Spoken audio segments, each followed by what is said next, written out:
लक्ष्मी को तोरण लक्ष्मी को धला वस्त्र दि जाए। प्रभु जगन्नाथ श्वेत रंगर पताका रही आकाश आम देख नीलवर्ण देखा स्वच्छ सुंदर धला देखा जाए। तेणु धला एक शांतिर प्रतीक। नमस्कार, मो ना सुभाषिनी दास, मु जड़े आध्यात्मिक प्रवचिका।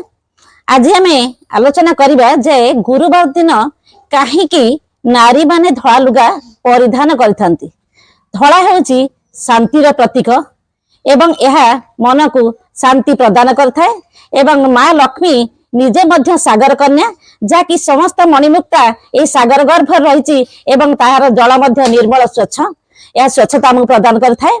आउ प्रकृत कथा होची जे यही धला रंगरे जे मन भितर पवित्रता आसुथिबारु नारी माने यहाको परिधान करी माँ लक्ष्मी को आवाहन करथांती। तेणु माँ संतुष्ट होइथांती।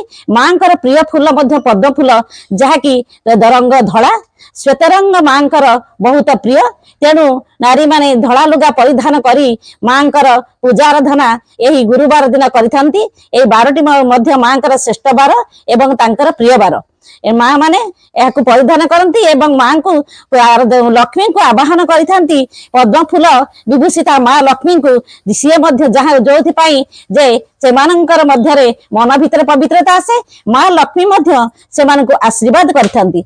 सेथिबे आमे माने समस्ते ए गुरुवार टिकु भल भाबले पालन करिबा एवं माँ माने एही दिन धला वस्त्र परिधान करी माँ को पूजा करिवे। सप्ताह बार मध्यरे यह बार श्रेष्ठ बार एवं ठाकुरंकर जेमती सब बार रे विभिन्न वस्त्र रही, माँकर मध्य एही बार रे श्वेत वस्त्र तांका पय अति प्रिय होइतिबारु एही दिन श्रीमंदिर रे मध्य माँ लक्ष्मी को तोरण लक्ष्मी को धला वस्त्र दि जाए। प्रभु जगन्नाथ मध्य श्वेत रंगर पताका रही एवं यही आकाश आम देख नीलवर्ण देखा स्वच्छ सुंदर धला देखा जाए।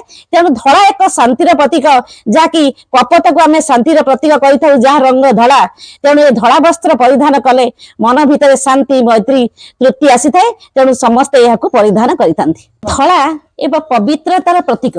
तेणु धला वस्त्र परिधान कले मन भितर शांति पवित्रता आसीथिबारु एवं नारीटीए धला वस्त्र परिधान करी से परिधान करथिले ता मन भितर पवित्रता आसे एवं ता स्वामी प्रति मध्य भक्ति भाव जागृत हुए।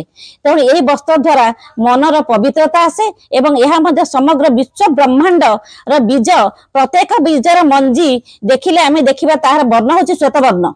तेणु यह मध्य तेणु जहाँ जो यही नारी मध्य एक पुत्र बा कन्या को सृष्टि करे, जे कि ता मन जदि नारीटी धला वस्त्र परिधान करथिबो निर्मल रहिथिबो ता मन निर्मल रहिथिबो। तेणु सी जो संतान जन्म देव से संतान मध्य निश्चित रूपे सेही भली पिला माँ भली निर्मल एवं पवित्र पिला होई परिबो।